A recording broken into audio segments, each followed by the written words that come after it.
Everyone is hunting for that secret backdoor to enjoy videos without the constant interruption of loud commercials or the high cost of a monthly subscription.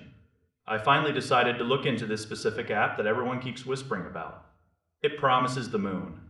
It offers background play and picture-in-picture modes for absolutely nothing.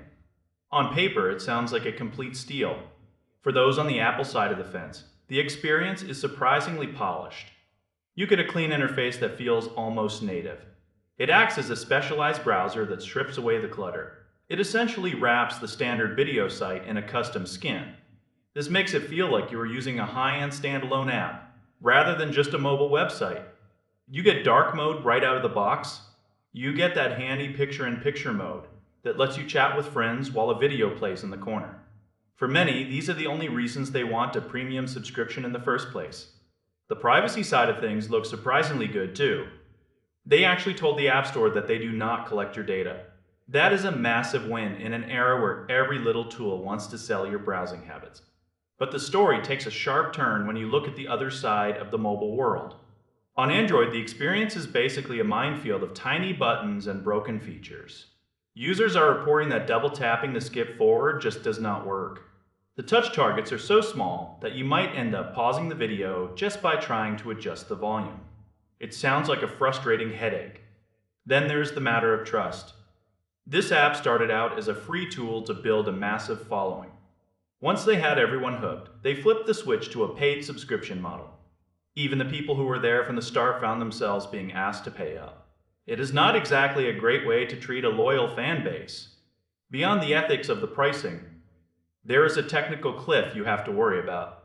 This entire service relies on the big video platforms playing nice. Every time the main site changes its code, this little app starts to crumble. Some of the most popular features have been broken for over a year for some people. You are not really buying a permanent solution. You are placing a bet on a small player that is constantly fighting a giant. The giant usually wins. If you are on an iPhone and you truly cannot stand ads, this might be worth a look for a while. It delivers on that core promise of a cleaner viewing experience right now.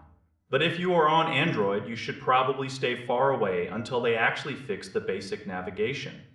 It is also worth checking if the official platforms have launched their own cheaper tiers in your region lately.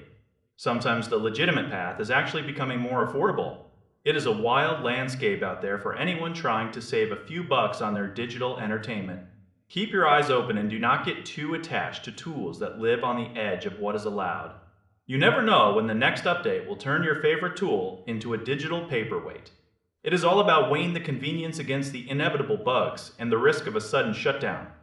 This app shows that people are hungry for a better experience, but it also highlights how fragile these third-party workarounds can be. If you want reliability, you might have to look elsewhere. Just keep your expectations in check because the tech world moves fast and things break even faster. It is a classic tale of a small app trying to disrupt a massive ecosystem, and the results are definitely a mixed bag.